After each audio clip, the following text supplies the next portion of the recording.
Okay. Welcome. Welcome to the Conscious Contact Group of Alcoholics Anonymous. My name's Ron, and I am an addict. Or an alcoholic. Or something. Whoa. How did I do that? Where did that come from? This is a 1-hour speaker meeting that meets every Saturday evening, St. Paul's Lutheran Church, 301 North Main Street, 8:30 p.m., Doylestown, PA. We record all speakers so that others may benefit from their message of recovery. If you do not wish to be recorded, simply ask. It's an open meeting of Alcoholics Anonymous. The group would like to welcome everyone, especially newcomers. Is there anyone here new or from out of town that would like to introduce themselves with their first name? I'm Jeanette, I'm an alcoholic. Hi, Jeanette. Welcome. I'm Aaron, I'm an alcoholic. Hi, Aaron. Welcome. I'm Bill, I'm an alcoholic. Hey, Bill. Welcome. Hey, Matt. Welcome. Justin. Welcome. Hi, Liz. Welcome. Chris, alcoholic. Chris. Welcome. Sierra. Welcome. Victoria. Welcome. Liz. Welcome. Steve. Steve, alcoholic. Steve. Welcome. We got everybody. Welcome. Okay. If you have any questions or like to make this your own group, see me or any group member after the meeting. The Conscious Contact Group encourages sponsorship with anyone with working knowledge of the 12 steps and is willing to sponsor. Please raise your hand. Good stuff. Are there any announcements for the good of AA? Anybody? Good, John. Yeah, I have John, alcoholic. John. March 13th, Friday the 13th, over in Lansdale, this Friday night speaker group. They're having their second anniversary, and Adrian C. from Queens, New York. Yeah. He's their speaker that night, and it should be a really good time. Fellowship starts at 7:30. Meeting starts at 8:30, and any questions, see me after the meeting. Thanks. Thank you. And we are here at the Conscious Contact Group. We're having our anniversary April 28th, 2015. Be prepared. It should be a party. Any other announcements? That's it. Okay. We have meeting lists, big books on easy terms. Please see me or any group member after this meeting. If you cannot afford a big book, the Conscious Contact Group will give you one at no charge. Anyone willing to make donations for the purchase of big books, CDs, and those who can't afford them, please put donations in the jar marked donations. If you'd like a CD of any speaker, past or present, please see me after the meeting. They're available free of charge. We always need help, so if you'd like to get involved with this meeting, please stay afterwards and talk to somebody, some group member. The preamble, AA preamble. Alcoholics Anonymous is a fellowship of men and women who share their experience, strength, and hope with each other that they may solve their common problem and help others to recover from alcoholism. The only requirement for membership is a desire to stop drinking. There are no dues or fees for AA membership. We are self-supporting through our own contributions. AA is not allied with any sect, denomination, politics, organization, or institution, does not wish to engage in any controversy, neither endorses nor opposes any causes. Our primary purpose is to stay sober and help other alcoholics to achieve sobriety. And I've asked Eric to please come up and read the 12 steps of AA.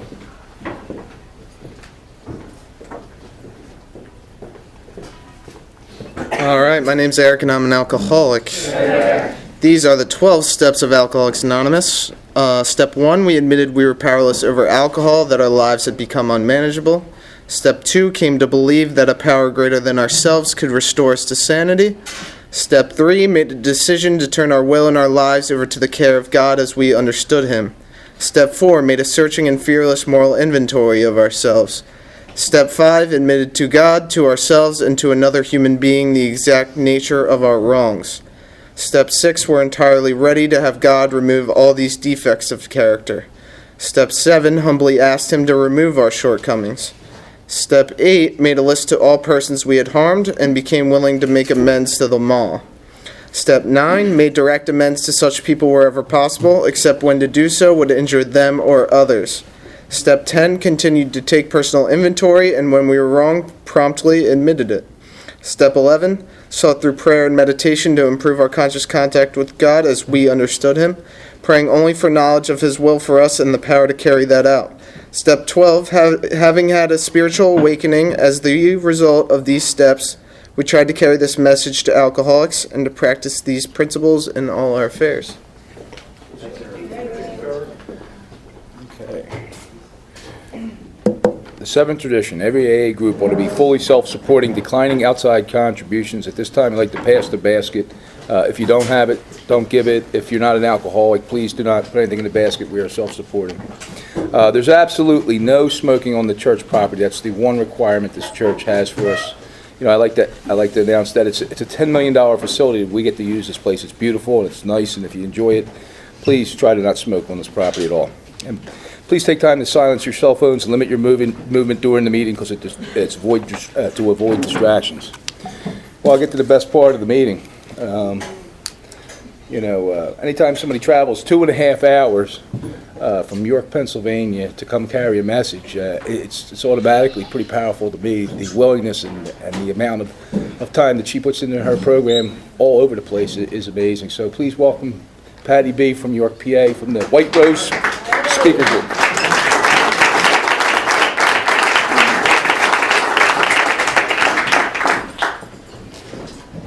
Hi, my name is Patty Burke, and I am an alcoholic.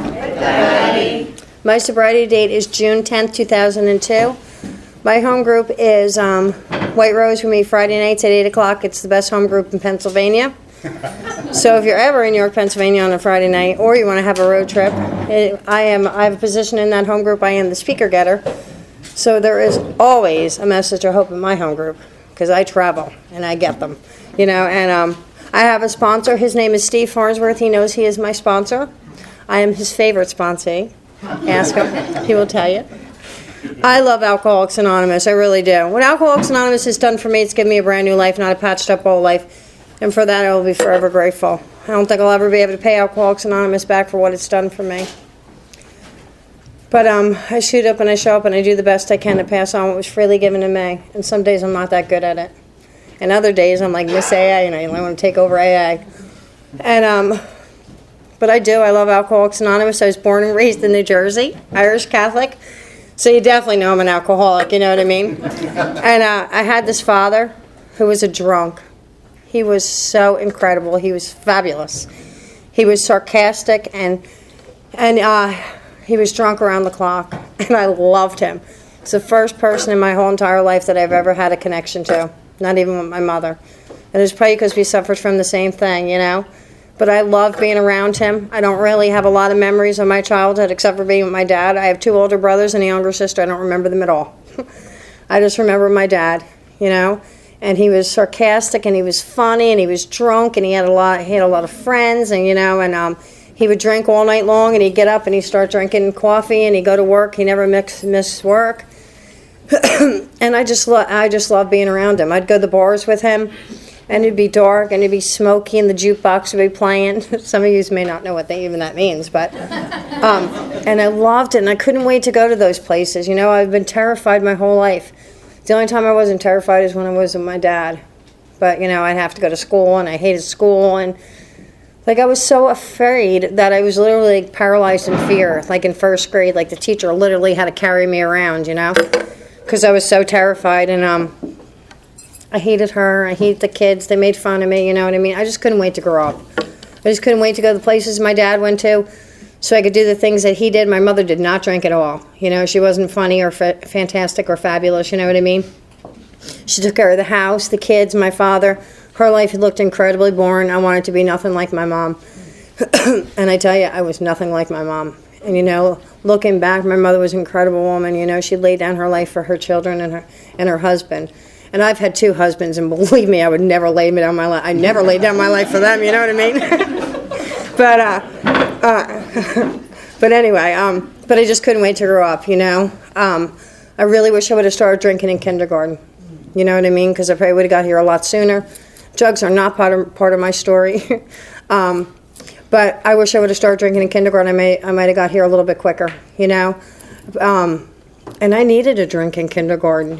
I did. My life was a mess, My head was attacking me, But I didn't start drinking until the age of 14, right? And my best friend, she went to her cousin's one weekend. Her cousin lived in Jersey City. And she came back that Monday, and she said, I drank this weekend. And she said, and we cannot wait for a weekend. We got to go now. And I was like, we got to go. And we left school, and we jumped on a bus. We cut school, and we went to Jersey City. And we got there, and we started to drinking. we started drinking, and what happened is I experienced my very first spiritual awakening. You know, I started drinking. I became comfortable in my own skin. I could look you in the eye. I could care less what you thought about me, because I always thought everybody was thinking about me. And I became extremely seductive. My clothes came off, and I went into a blackout. You know, I mean, alcohol was so magical for me that I was naked all the time. You know what I mean? That is freeing, that you could be naked like that. You know, that's how powerful it was. And I found something that day that worked, you know what I mean? And I was never going to wait for anybody ever to offer me alcohol. I wasn't waiting for weekends. I wasn't waiting for any of that crap. I lived up the street from this liquor store, and I'd take my lunch money every day, and I'd get all mine to buy me alcohol. I found something that worked. Something that made me feel so free and whole and complete, even if it was only for a brief moment. And I was not going to stop, you know?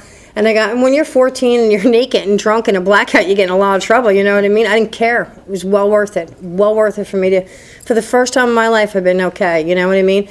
And I got in a lot of trouble, you know, and I didn't care. And at the age of 14, I stood out in front of the liquor store. It was Memorial Day weekend. I got some old guys to buy me alcohol. And I went to the beach, and I was wandering around, and I was probably a little bit seductive at this point, and I ran into two guys, and they asked me if I wanted to go drinking with them, and I was like, absolutely. Because when you're drinking on lunch money, you need a little extra, you know what I mean? And what happened that day absolutely changed my world. I jumped in the car with two guys who I had no idea who they were. I just knew I was going to be drinking more that day. And what happened that day is I wound up getting brutally beaten and raped. Doesn't make me an alcoholic. What makes me an alcoholic, I have an allergic reaction to alcohol. Once I put any alcohol in my system, it sets off a phenomenon of craving, and once I start, I cannot stop. And when I do stop, all I do is think about it until I pick it up again. But that day I became a victim. And I convinced my mother that I was a victim. And, you know, it was a really long time ago, you know. And my mother really didn't know what to do. Nobody knew what to do back then.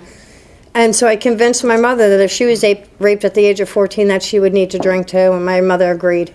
So at the age of 14, my mother allowed me to drink, not the way I wanted to, but I was allowed to drink, you know. And they started sending me to psychiatrists. I went to hundreds of psychiatrists. And they started telling me this stuff like I was very depressed. And they started putting me on medications. And they would tell me stuff like, you know, if you drink on this medication, it's going to triple the effect of alcohol. I mean, is that amazing? I was like, yeah, I'll take the meds, you know. But, I mean, it was, like, devastating what happened. But, I mean, it really was like a godsend, because it was so hard for me not to be able to drink the way I needed to drink, you know what I mean? I barely made it out of high school. I got a note from one of my many psychiatrists saying if I didn't graduate my class that I was going to have a breakdown, you know what I mean? And they just wanted to get rid of me, you know what I mean? And I did graduate high school with a note from a psychiatrist. At the age of 18, I walked across that stage drunk out of my mind and fell off that stage. And my mother was not impressed with that. And when I got home, my father said, you're 18 years old, you graduated high school, we did our part, get out. And I was just relieved to go, you know what I mean? And so I moved out, and I moved in with a go-go dancer. And I was supposed to watch her son while she danced at night. And what happened is my life became very unmanageable. I didn't have my mother to manage my life. And I started getting arrested and getting DUIs and all. My life was very unmanageable. And I started thinking, like, I don't even have, like, a reason and purpose for living except to drink. Like, I couldn't go to college. You can't go to college with no credits, with a note, you know what I mean, from a psychiatrist. Not that I would ever want to go to college except to drink. I never wanted to be married. The only thing I ever really wanted to do was to be a mom. And so I thought, like, I need to come up with a game plan here. So my game plan was to get pregnant. Because if I have a baby, I'll have someone to always love. Someone to always love me. I'll have a reason and purpose for living. So that's what I did. I set out to get pregnant. Found a really dumb guy. So dumb. He's dumb to this day. Is he dumb? Right? I found this dumb guy at a party. And he was more than willing, and I got pregnant, right? And my mother was devastated. She thought, like, you know, I was raised Catholic, and she thought it was best that I marry this guy, right? And I already caused enough problems, you know, so I figured I'd marry him. I'm not going to stay married to him, you know what I mean? And this is how my dad describes me. My dad said that if I was in Shea Stadium and the stadium was filled with brain surgeons, I'd pick up the hot dog vendor. And that's exactly what this guy was. But one of my psychiatrists, one of them happened to be a reverend, so my psychiatrist married me. And so this hot dog vendor, right, this dumb guy, he got a job one day.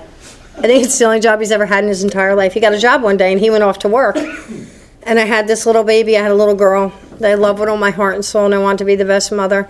And when he went off to work, I took this little girl and I rolled because I didn't like him. I don't like him today, you know. And so I took off to California, and I got to California with my little girl, and I got there, and I was like, oh my God, I don't have anybody to watch my daughter while I drank. So I came back to Jersey, and I had this little girl, you know, that I loved with all my heart and soul, and all I wanted to do was just be the best mom. You know, she went to the best daycares. I don't even know like why I wanted to be a mom, because I'd never even been around a baby. Like, I didn't even know what to do with her. You know what I mean? I would like get her nails done. You know, she went to I'd take her, dress her up, take her out so people could look at her, bring her back home. You know what I mean? And so she went to the best daycare. She had the best nails, obviously. You know what I mean?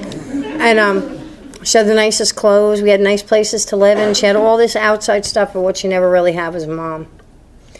Because what I would do with that little girl is I'd drop her off with that hot dog vendor, and I'd go out and drink because I'm doing such a great job, and look at how hard I worked. You know, at the end of the year, to get a really big income tax check. And what I would do is I drop that little girl off with that hot dog vendor, and I go on vacation and leave that little girl behind because I deserved it. And I got to go to a lot of places. I don't really remember a lot of anything. I'm sure people remembered me, though, because I was naked in a lot of states. But I do remember the one year when I was vacationing in Southern California. You know, I met this really hot guy. And he was a Marine, and he was stationed in Southern California. And he was, like, really athletic, you know what I mean? I'm not athletic whatsoever. Like, my mother signed me up for, like, soccer when I was in, like, second grade. And they took me off the field, and they're like, you're going to be in charge of handing out oranges. You know what I mean? Like, not athletic. But what I wanted to do with this guy or what I wanted to do with everybody, was just impress him. You know? Like, I was so empty and so lost. The only time I felt the slightest bit whole and complete is when I'd start drinking. Of course, I'd overshoot the mark and wind up in a blackout naked.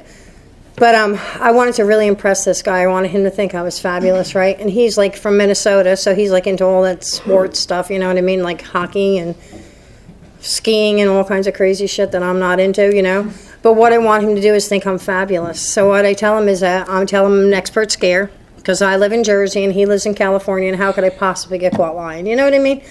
And so that's what I told him. And when I got back to Jersey, he called me up, and he really was impressed by me. And he did think I was fabulous, because what he said to me is, he said, Patty, I'm going to come to Jersey, and I'm going to take you skiing in Vermont. And I thought, oh, my God, that is so fabulous. I never drank in Vermont, right? And that was my plan, because I've never skied, ever. To this day have I ever skied. But we get to Vermont, and he really skis, and he wants to go skiing. And how can I tell him a liar? You know what I mean? I can't do that. So we're going up this expert hill. And it's really, really, really, really, really high. And I'm like shaking, you know what I mean? And he's like, are you all right? I said, yeah, I just haven't skied in a while. So we get all the way up to the top of the mountain. I don't know how to get, I barely got on a ski lift. I don't know how to get off a ski lift. I never skied, you know what I mean? So I don't know how to get off a ski lift. So I fall off the ski lift. I get tangled, wrapped around the whole pole. My skis are wrapped around the poles. They have to shut down the whole ski lift, you know what I mean, to untangle me. And I said to him, go ahead, I just haven't skied in a while. I'll meet you down at the end of the mountain. And he took off skiing because he skis. And I took off rolling, climbing, crawling. It's high. 4 hours to get down the bottom of that mountain. I tell you. And he would ski past me sometimes because he skis, you know what I mean? And if I wasn't like already on the ground, I'd throw myself on the ground and give him a little pose, you know what I mean? And that is like a perfect example. I tell this story because it's a perfect example of what a mess I am and what a liar I am. And I don't know who I am. And I will do anything to feel like I'm part of, you know? And so throughout my life, every time my life gets really unmanageable, what I think I need is just one more baby. If I have one more baby, I'm going to be okay. By the time I'm pregnant with my third daughter, I cannot stop drinking. So I do know this is a progressive illness, because my first two pregnancies, I did not drink. My third pregnancy, I'd wake up every day and I would promise myself I wasn't going to drink today. And every day I'd wind up, I'd be like, I'll just have a drink, you know? And I've never just had a drink. And every day I'd wind up drunk. And I was terrified each and every single day because I didn't know what I was doing to that little girl. And I had a priest bless the baby inside me, and I had holy water blessed by the Pope that I put on my stomach every day. And I'd have prayer services going on all over the country, and I could do all those things, but I couldn't stop drinking. And I was terrified. And I didn't tell anybody I was drinking. And the day she came, I was terrified to have her because I didn't know what I did to her. My best friend, the one I drank with, she came with me. When the doctor delivered the baby, I wouldn't take her because I was scared. They handed that little baby off to my best friend, and when I see my best friend smile, I knew that baby was okay.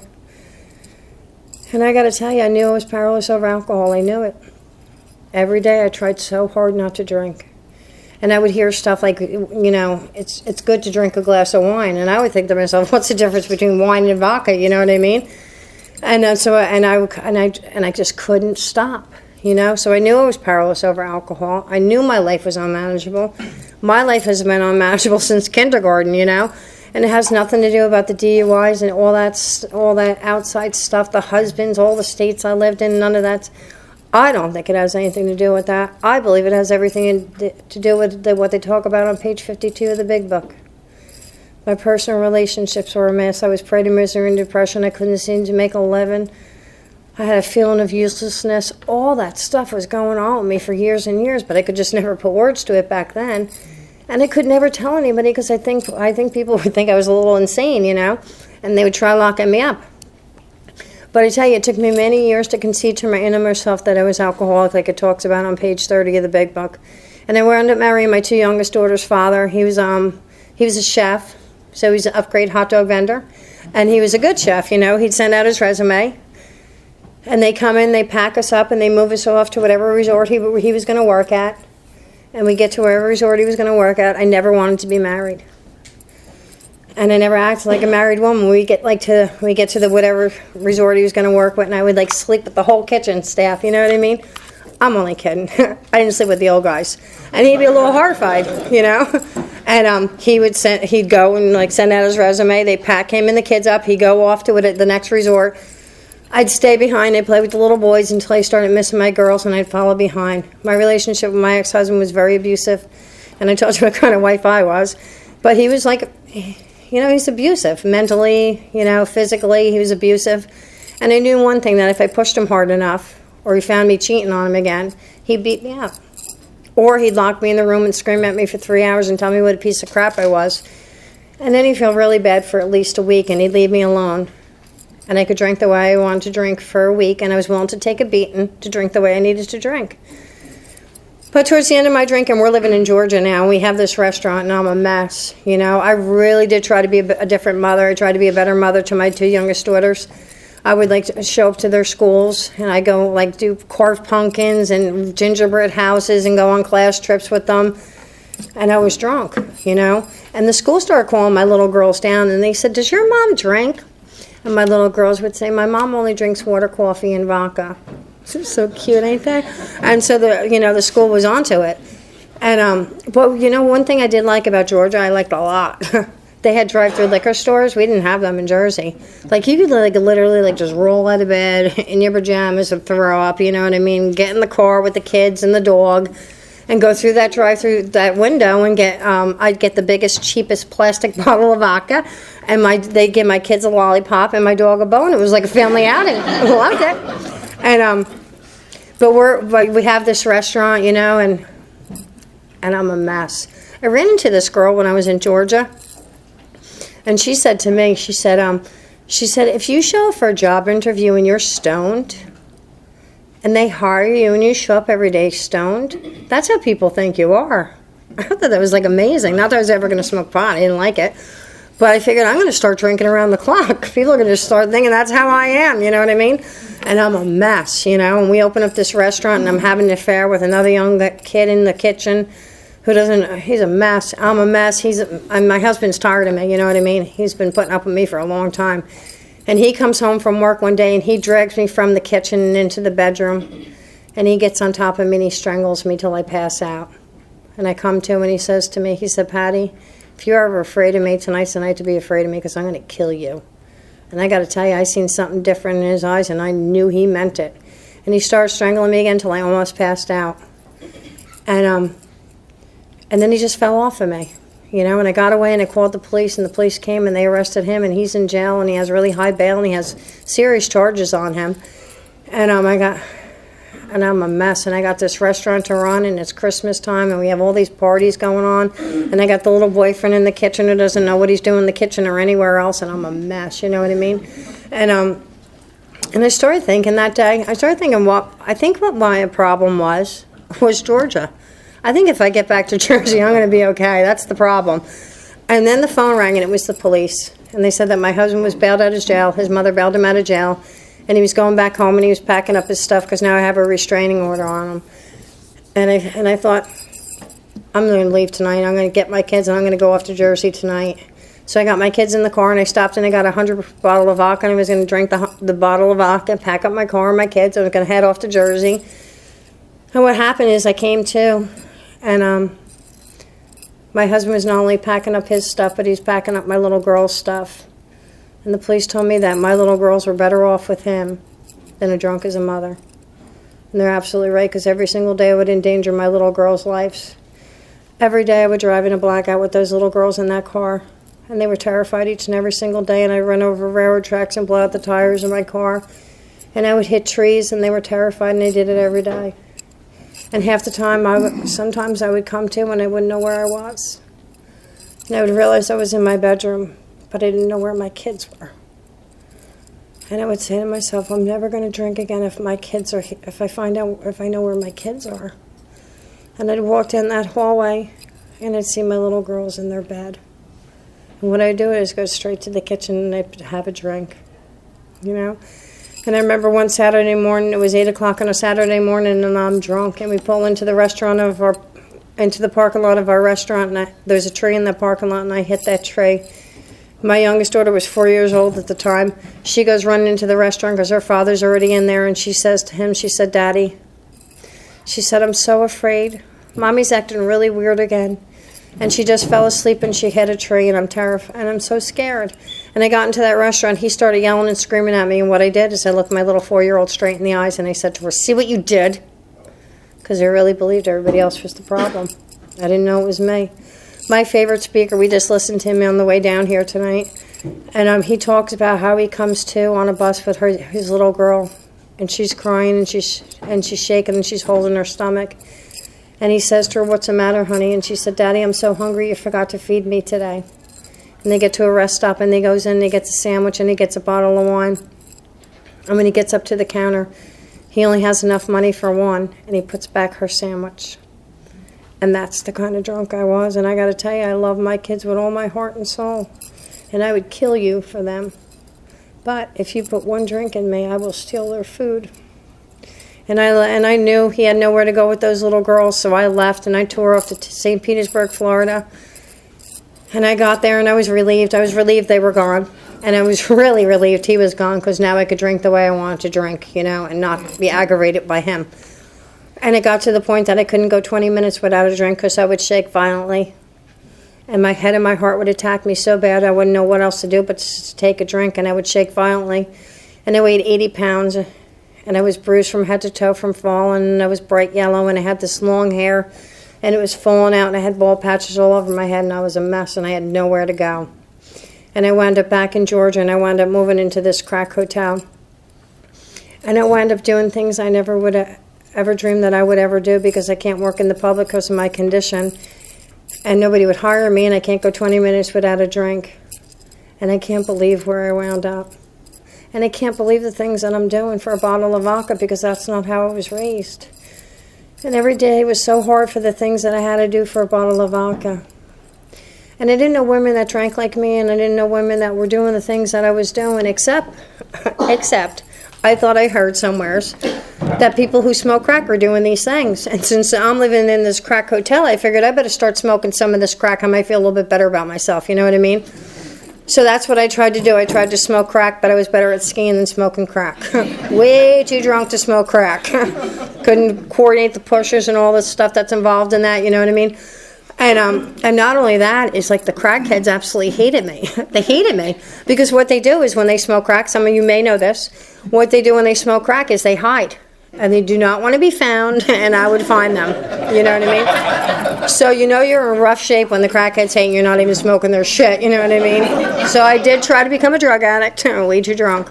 But I can't handle the stuff that I'm doing, you know what I mean? But across the street from this crack hotel was this car dealership, and the mayor owned this car dealership. And, you know, I had a grand opening to my restaurant. I had, you know, priest bless the place. You know, I had the mayor cut the ribbon, and I went over and I talked to the mayor. And he gave me a job detailing cars, so I didn't have to be in the public. I could be drunk out of my mind in the parking lot, spraying hoses, seeing rainbows. Life was good, and I stopped doing those things that I was doing in that crack hotel. And life started looking good. I moved out of that crack hotel, and I moved into a trailer park, and I was moving up, And I came into work one day, and the mayor says to me, he said, "Where are the keys to that van today? Because we're selling that vehicle." And I had no idea, but I had the keys at my trailer. And he said, "Well, John, grab something off the lot and go home and get those keys." So I grabbed this big red truck because I like trucks, and I went home, and I figured, why was there if have a few more drinks before I bring the keys back for that van. About 6 drinks later, I'm like, oh my God, I got to get back. So I jump in this truck, and I'm rushing to get back to work. And I come to, and the truck's totaled.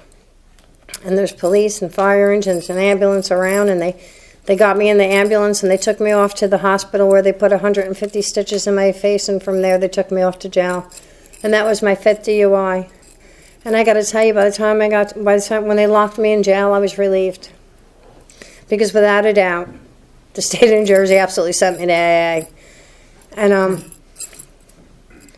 I didn't believe that AA was an answer, I was, not that I was looking for an answer back then, but and thank God I wasn't, because I have been back to the meetings that I went to when the court sent me, and there wasn't a message of hope there. So thank God I wasn't looking for one at that time, you know what I mean? But I just didn't believe that people got sober in AA. I just thought that if you drank like me, you wouldn't stop drinking, you know what I mean? I just thought you guys were a bunch of losers. And I just really believe the only way you could ever get sober is if I was locked away. And my father's trying to bail me out, and I won't get out. Because I know as soon as I get out, I'll be back doing the same things that I'm doing. And eventually my father bails me out, and I got fired from that job. And I'm back at now I'm at the trailer park doing the same things I was doing in that crack hotel. And my world is small, and it's dark, and it's dirty, and I just want to die. You know what I mean? And I miss my kids. And what happens is the alcohol stops working. No matter how much I put in my body, it won't stop my head anymore. And I'm tired, and I'm lonely. In the big book, Alcoholics Anonymous, it talks about the loneliness that only another alcoholic knows. And I got to tell you, I prayed throughout all my drinking. I've always prayed. Because right after I got raped, I asked my mother. I said, "Mom, why would God let this happen to me?" And this is what my mother told me. My mother said that God's not punishing me, God's just making me stronger. So all these years, as I'm making decisions based on self that are putting me in the position to be harmed, I think I'm getting stronger to get to God. And I think God is so far out there that I got to pray through the saints to get to God. And I would pray to St. Jude. He's the patron saint of hopeless and despair cases, and I'd pray to him every day. And this day I didn't say a prayer to St. Jude, I said a prayer to God. And I know there's a God because God's the only one I asked for help that day. And I said, "God, you got to help me because I can't get any stronger." And I took a bottle of Tylenol PM, and I drank whatever vodka I had left. And I came to on June 10th, 2002 in intensive care. And my father flew in because they said that he was going to have to take me home in a body bag. And they did all kinds of tests. They said I wasn't going to make it, and if I did, I'd probably have to be on dialysis for the rest of my life. But they took all these tests, and eventually it came back that I had no damage whatsoever, no kidney, no liver damage. And from there, they moved me into a mental hospital, not like a little psych ward, like a whole hospital. It's my favorite part of getting sober. I really loved it there. I really did. It was crazy, and people were fighting over the macaroni-colored cheese crayon, you know what I mean? I liked it. And I wanted to stay there, but they kept me there so I could stop shaking long enough so they can get me on a plane and get me back to Jersey. And my sister had a rehab set up there for me. I tell you, and I got off that plane, and my family's waiting at the airport, and they're looking at me like, "Oh my God, she's dying," And I'm thinking to myself, they are so jealous of me, you know what I mean? Like, you could see every single bone in my body because all the bloat was completely off me. And I had the long hair with the bald patches, and I thought I looked like a model, you know what I mean? And I get to this rehab, and I only have 7 days at this rehab because that's all my husband's insurance would cover. And I get there, and they want me to do workbooks and worksheets. And I can't read, and I can't write. And I'm so embarrassed. And I still am so shaky, and I can't even think, and I can't even hold a pencil. And I can't tell them that I can't read and write because I'm embarrassed, And so they're going to get me funded, and they take me up into the office. They go through my workbooks and my worksheets, and nothing was completed. And they said I wasn't serious about recovery and that I needed to go. And I started to cry because I had nowhere to go. And I never wanted to go back to where I was. I never wanted to sell myself for another bottle of vodka or give my kids away or to drink ever again. And I was willing to do whatever they wanted me to do. And what they wanted me to do is they wanted me to go to York, Pennsylvania to a recovery house. And I was willing to go. I didn't even know what a recovery house was. I thought a recovery house was for women who get out of jail for murder. And they're probably definitely going to be beating me up, you know what I mean? And so I'm terrified. You know, I lived in a lot of places, but this is the first time I ever moved anywhere alone and sober and fully dressed, you know? And so I get to this house in New York, and I walk into this recovery house, and there's this girl who lives there, right? And she's on the phone talking to someone. She stops dead in her tracks. She looks at me. She gets back on the phone. She's like, holy shit. This one's a real doozy. I think she has wet brain. I don't even know what wet brain is, but I know I got it. You know what I mean? And I'm showing up to meetings, and I don't understand what you people are talking about. And I felt like I've gone too far for the things that I've done. And I come back home to her, and I'd be like, Joni, are you sure I have wet brain? She's like, I'm pretty sure you have wet brain. She's like, not only that, everybody in AA is talking about you. And I knew they were all looking at me, right? She said, they're all calling you Skeletor, right? And I'm a mess, and I have nowhere to go, right? One of the rules of the recovery house is you have to do a 1990, get a sponsor, get a home group, get a job. And at this time, there was these people from Baltimore that were coming into York AA with the big book, destroying AA, right? So we weren't allowed to get a big book sponsor, and I wasn't breaking the rules, you know what I mean? I was doing this right, and I wasn't going to be destroyed by these Baltimore people, right? So this guy introduced me to this woman who wasn't from Baltimore and was not using the big book, who was going to be my sponsor, right? So I knew I was safe. Like, I was golden now, right? So now I guess I'm about 45 days sober, and I'm absolutely out of my mind. I start thinking that I'm probably not even an alcoholic. I haven't even drank in 45 days. I'm probably just like crazy. I'm probably like nuts. I probably really need to be locked away. And she, you know, and I'm like throwing myself all over, and I'm screaming and I'm crying, and, you know, and I want to drink so bad, and I'm having drunk dream after drunk dream, and I'm like threatening to kill this woman, you know what I mean? And she tells me that we're going to do a sex inventory, and that you have to write down every single person you've ever slept with. And I know she knows what she's doing, you know what I mean? She's not using the big book, right? So I know this is the real deal, right? And I'm trying to think of all the people I slept with. Can you imagine, you know what I mean? But I'm like willing, you know? And nobody would hire me, like, I couldn't even believe nobody would hire me. But finally, I get hired at the Denny's, right? And I'm embarrassed. I'm embarrassed that I'm an alcoholic, and I'm embarrassed that I live in a recovery house, and I'm never going to tell a single soul there, right? And so one Saturday morning, I'm standing at the hostess station with another server, and in walks this guy from Jersey. And I turned to her. I said, oh, my God, I slept with him, and I didn't put him on the list. She's like, oh, my God, you keep a list? I was horrified, right? I was like, you don't? She's like, no, I don't, you know? And I'm a mess, right? So I finally get together with this woman to do the sex inventory, right? And this is what she tells me. She tells me that I haven't harmed nobody. The only person I've ever harmed was myself. And the reason I was the way I was is because I didn't bond with my mother. And, you know, somehow I knew that was wrong, even though I knew she knew what she was talking about because she wasn't using the big book, you know what I mean? And but I'm getting worse by the day, right? And I'm crazy, and I want to drink, and my skin is crawling. And I'm like really threatening to kill her. I'm like, I'd call her up and I'd be like, I'm going to kill you, you know what I mean? And I'm a mess. And I start going to some different meetings where there wasn't like fist fighting going on. And I started hearing some things in the rooms of Alcoholics Anonymous. And I started hearing people talk about the hole in the soul. That's how I felt my whole life, like I had a hole in my soul and I could never put words to it. And I would hear people talk about how they could walk into a room full of people and how lost, alone they felt. And that's how I felt my whole life. And I didn't know other people felt that way. I just thought it was me, and I thought it was nuts, right? And there was this one woman, right? And she absolutely glowed, and she talked about how she felt like the scum of her whole life, and she didn't feel that way anymore, and she certainly didn't look that way.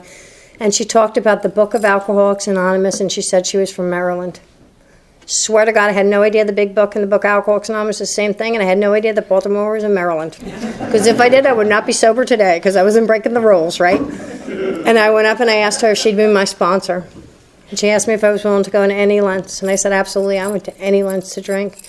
And she said, you know what, Patty? She said, people have been telling you your whole life if you just stop drinking, you'd be okay. She said, and you stop drinking, you are definitely not okay. She said, drinking has never been my problem. Drinking has always been my solution. And now that my solution stopped working, what I needed was a new solution. She said, what I had was a spiritual malady, and what I needed was a spiritual solution. She said, everything in this world is going to come and go. The only thing everlasting is God.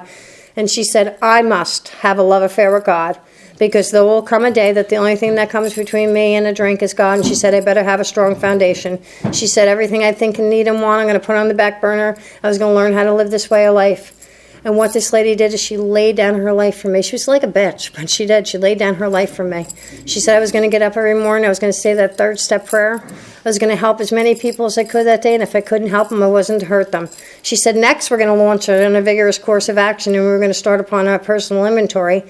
I already did that sex thing. I wasn't doing that again, you know what I mean? That didn't work. I almost killed the woman, you know. But I will do this prayer. You know, and I woke up every morning, I said that third step prayer, I go off to work. I was so helpful, they were giving me awards. I come back home to that recovery house. I was like the mother of the recovery house. I took care of the kids, I cleaned, cooked, did the shopping. Then I go off to a meeting, and I stick my hand out to somebody who had one day less than me. And I come back home to that recovery house, and I throw myself on that kitchen floor, and I'd scream and cry and kick because I wanted to drink so bad. And I miss my kids. And you know, I was watching people, you know, people were saying their families were coming back together. They were happy, freaking joyous and free, you know what I mean? And that was not me. I was not happy, joyous, and free. I was pissed, you know what I mean? And so I called her up, you know, and I said to her, I said, this ain't working. I'm doing everything you tell me to do, which I'm not. I'm not doing it in my inventory, you know, but I think I am. And I said, you know what? I miss my kids so much. I don't even understand how come I haven't been able to see my kids. Everybody gets to see their families. All I want to do is just hug my kids just for 5 minutes. And she said, Patty, you don't have to physically hug your kids. God can hug them for you, and I want you to pray about that tonight. And that's what I did, and I fell asleep, and I didn't have a drunk dream. I had a dream that I walked into a room, and all 3 of my daughters were there, and I could feel them hug me. And then somehow, I don't even know even today, somehow my middle daughter got my phone number, and she called me. And I was telling her about my dream, and she said, oh my God, Mom, I had the same dream. So if God could bring me and my daughters together in our dreams, God could do anything. And that obsession was lifted, and I did a 4th and 5th step out of the big book. Couldn't believe it was a problem. I was amazed, you know what I mean? I thought it was the husband, you know? But when you do it right out of the big book, and I found out that the sex conduct had nothing to do about anybody I slept with, you know? And when I got together to do this 5th step with her, I knew. I was in black and white who I was. And I felt like crap. And she knew I felt like crap. And she didn't point any of that stuff out to me because she knew I knew. And she knew how bad I felt. And this is what she told me. She said, Patty, the things you did when you were out there doesn't make you who you are. They're just things that you did. And she said, I probably needed to do everything I did when I was out there and drank what I did. So when I got to the rooms of Alcoholics Anonymous, I never had to go back out. And she said, all those started discussing things I thought I did when I was out there are going to be my biggest gifts to help other women.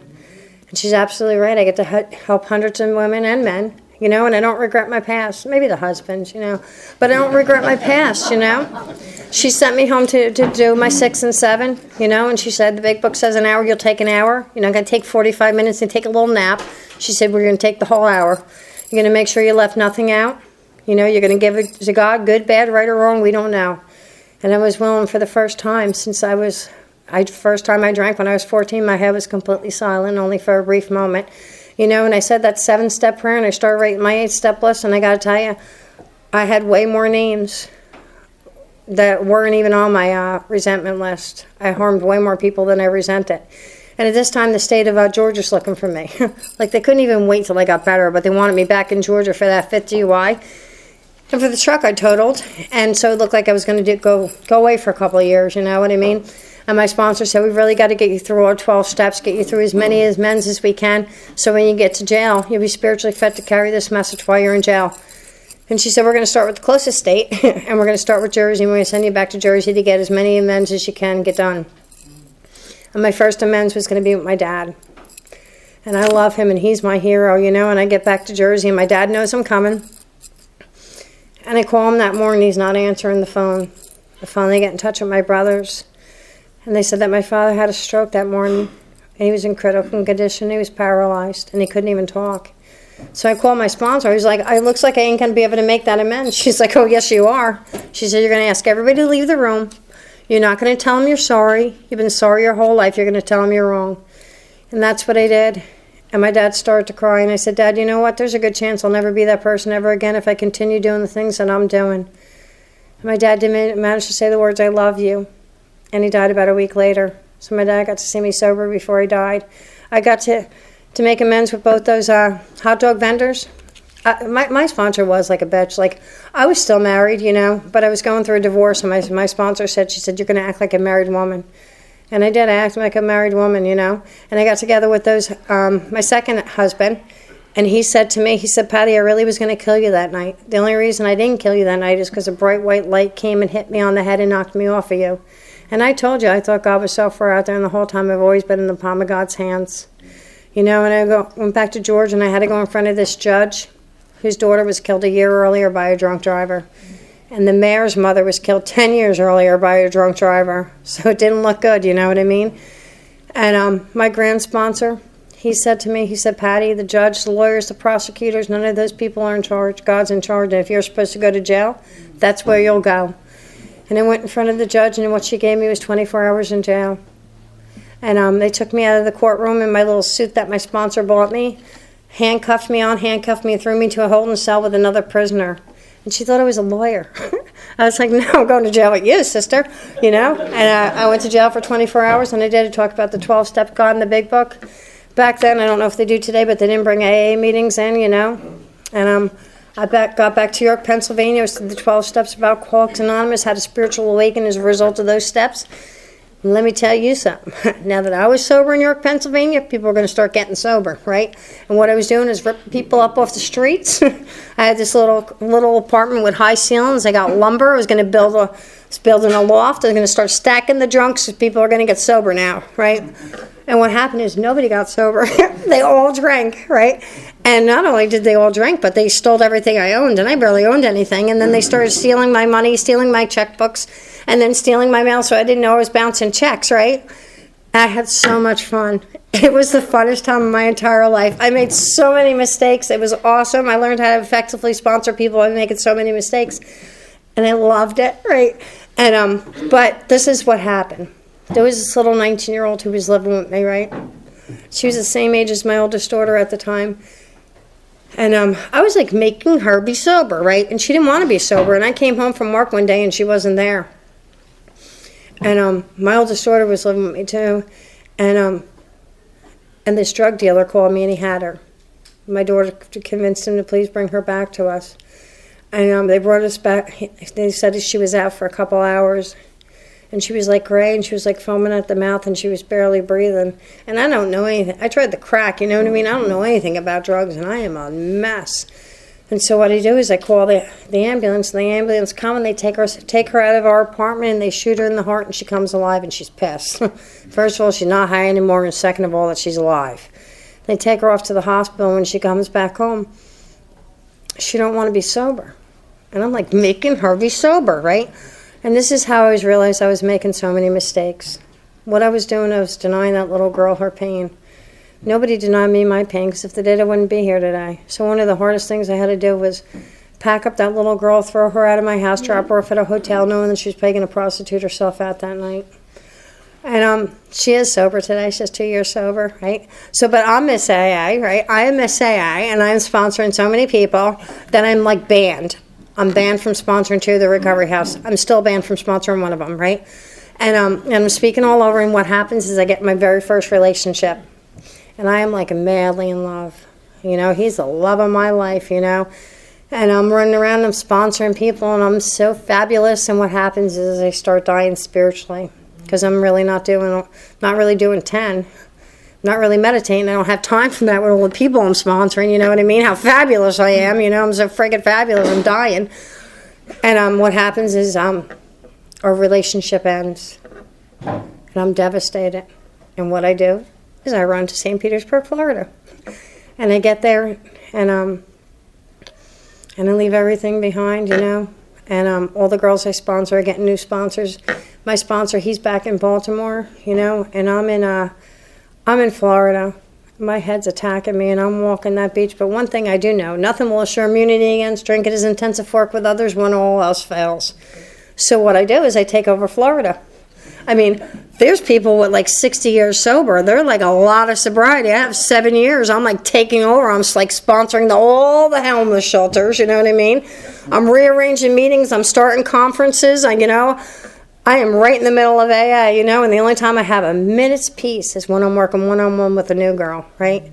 But I'm still so nuts, right? And I'm walking the beach and I'm praying and I get a call from one of the girls I sponsor back in New York. My ex-boyfriend is sleeping with an old grand sponte who's 19 years old. And my heart is broke and I'm a mess. So what I do is I take over more, But I'm praying, and what I do as an alcoholic is I regroup and I come up with a plan. What I need is a brand new AA boyfriend. This time I need like a manly man, I need like a biker, a powerful biker AA speaker, right? That's what I need. I'm telling God what I need, right? A week before I moved to Florida, this guy from Cleveland, Ohio moves there, the mecca of AA, right? And he is powerful, right? And he calls me one day and he says to me, Patty, you want to go for a ride on my Harley? I'm thinking, oh my God, I am God's favorite, you know what I mean? And so I meet him and I jump on this Harley, this big manly man. We're riding over the bridges with the moon and the palm trees, my hair blowing in the wind. I'm thinking, God loves me the best. We get all the way down to the beach, right? And he says to me, you want to get pizza? Pizza's my favorite food. I immediately think it's a sign from God, and you would too, right? And so we get into the pizza place, and he grabs my hands, and he's holding my hands, looking me lovingly in the eyes, and I'm thinking, he's probably going to ask me to marry him. You know what I mean? And this is what he says to me. He says, Patty Burke, I've been watching the rooms of Alcoholics Anonymous, and you are so busy, you're dying. And he tore apart the third step. And he showed me how I was still playing God, and I had to stop. Why? Because it didn't work. And I wasn't in charge of the ex-boyfriends, the ex-husbands, my kids, the girls I used to sponsor. I wasn't in charge of any of those people. That I had to stop playing God. And that I was still making decisions based on self that are still putting me in the position to be harmed, And he started talking to me about 10 and 11. And was I doing 10 now? And what this man did was he took me back through the 12 steps, and he never became my AA boyfriend. But God loves us so much, me more. But God loves us so much, he answers all our prayers. And he did not send that guy there to be my AA boyfriend. He sent him there to 12-step me. Because God knew I wouldn't hear from anybody else but a biker, right? And he took me back through the 12 steps. He never became my sponsor. I still have my sponsor. And I tell you, when it came to my sex conduct, he showed me how I still have the same behavior from the age of 14 to the age of 40, And for the first time in a long time, my head was completely silent. And I knew what I really needed to do is get back to York, because York is my home and that's where I belong. So I did a little stint in Jersey, did a year in Jersey. Didn't take over too bad, not at all, I did start a meeting, but what I really did know is what I needed to do is get back to York, because that's where my heart belongs, And I finally got back to York, where I belong. And my daughter, my oldest daughter, she's a mess. Now my daughter has two daughters, and she's a complete mess. And my little granddaughters are not safe. And I finally get my daughter into York, and I have my granddaughters are a mess. They're like shell shocked, you know what I mean? And my daughter's sometimes sober, sometimes not, And I'm trying to get her sober, make her sober, And 1 week she's sober. She's sober for a whole week, And she says to me one day, she says, Mom, she said, we have no milk. You want me to take the kids in your car and go to Walmart and get a gallon of milk so you don't have to go out today? I'm thinking, hey, it's really working in her life, you know what I mean? And so she takes off with the kids at 12 o'clock in the afternoon.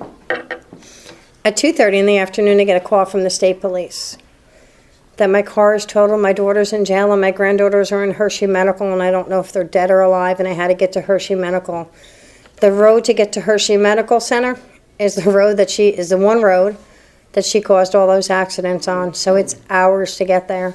And I don't know if my granddaughters are dead or alive. And even if they are alive, my granddaughters have never been around anybody they don't know, and it's hours to get to the hospital. and I'm a mess. And I finally get to the hospital, and they won't let me see my granddaughters because they think I allowed my daughter to drive drunk with my granddaughters. But I could see my oldest granddaughter. She was 4. I could see her through this sliding glass door wall. I could see her and I could hear her, and she has her little hands over her little 4-year-old eyes, and she's saying over and over again, I have no eyes, because she's so scared and she doesn't know how to take her little self out of it. And finally I convinced them that I did not allow my daughter to drive drunk with them, and they let me take my granddaughters. But they want me to become a foster mother because now my daughter's in jail. And now I'll have 2 toddlers and I'm not going to be able to work. And so they go back, in the state of Pennsylvania, they go back 40 years into your past. And I've had a past, you know what I mean? I've stabbed one of my husbands. I tried to explain to the police. I just poked him really hard, you know what I mean? But I got a pass, you know? And if I'm not approved to be a foster mother, my granddaughters are going to go live with people they don't know. So I was fingerprinted, I was evaluated, all kinds of stuff. And finally I get the call one day and they allowed me to be the foster mother. They said, we usually don't let people, alcoholics with your past, be foster mothers, but since you were so honest and so open and so educational about this, we're going to allow you to be their foster mother. So for the last 4 years of my life, I've had custody of my granddaughters. And my whole life, right, all I ever wanted to do was be a mom. Like my other kids, I've never got my kids back. My kids would come every summer and they come every other Christmas. But my little girls never wanted to come live back with me, because when they would leave, I would say, do you want to come live with Mommy? And they said, Mom, you got a lot of people in love and a lot of people that love you, and our dad only has us, and we got to stay with our dad. So I never became a full-time mom to my daughters. But in the last 4 years, I got to be a full-time mom to my granddaughters. And let me tell you, they are a mess. But I love them with all my heart and soul, you know, and they really have improved 180 degrees, you know. And they have grown up in the rooms of Alcoholics Anonymous. You know, we have babysitting rooms in just about 5 meetings a week in York, Pennsylvania. So all these little alcoholic kids are all together growing up, you know what I mean? And it's pretty freaking amazing, you know. And I love them. And in July, my little granddaughters will go back to live with their mother full time. Their mother has been in and out of jail. And when she get out of jail and she come home and she starts stealing and bringing drug dealers home, I'd go right to her PO. And I'd go to his office because he wouldn't answer my call, and I'd demand him to come and get her. And he would find her and he'd arrest her. And I'm so grateful, because I was so afraid my daughter was going to die in those streets. And I don't care if she had to sit in jail. I wanted my daughter to be alive. I wanted my daughter to have the opportunity to have this experience, to have a brand new life. And so my other 2 little girls are 18 and 20. My 20-year-old daughter has about 3 months sober today in the rooms of Alcoholics Anonymous. When she got her 1-month chip, she got it from my biker guy. He gave her 1-month chip at a meeting, you know. But every year my little girls would come to York, Pennsylvania for the summer. And then they'd go back home to start school. And one summer when they were in York, their father was getting sober in Florida. When they went back to start school, they said to their dad, they said, can we go to a meeting with you? He said, yeah, I guess. You go to meetings all the time with your mom, you know. And so they went to the meeting, and after the meeting they said to him, they said, Dad, they're doing it wrong. That's not how they do it in York, Pennsylvania. What step are you on, right? And so they fired the sponsor who wasn't taking them through the steps, and they got him a sponsor who would take them through the 12 steps. Because my daughters know that the 12 steps of Alcoholics Anonymous absolutely works. They have a mother who's not a fallen down drunken slut today. They have a mother that will suit up and show up for them at any time they need me, you know. Summer after summer, they would watch women come into our kitchen every summer, absolutely beat up and destroyed from alcoholism, and they'd watch these women go through the steps, and these women come alive. My daughters know that there's 12 steps of Alcoholics Anonymous works. They've seen it, you know. So if you don't believe Alcoholics Anonymous works, you ask my kids, they'll tell you that Alcoholics Anonymous works, you know. As a result of the 12 steps in Alcoholics Anonymous, I have a brand new life. I've not lost a pair of underwear in almost 13 years. Can you freaking believe that? I'm amazed, you know. I have a license. I have a car registered and insured in my name. It's a miracle, you know what I mean?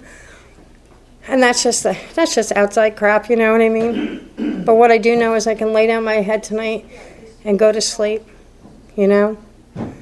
I love Alcoholics Anonymous. If you don't like Alcoholics Anonymous, you're doing something wrong. I want to thank you for allowing me to come my story. Thanks.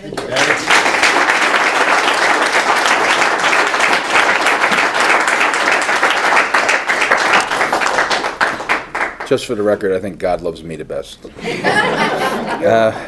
We have to, let's thank Patty again for awesome time.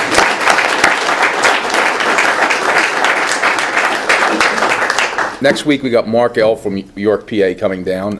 He's going to do a great job. And if you'd like to join us in the Lord's Prayer, let's close it up. Thank you.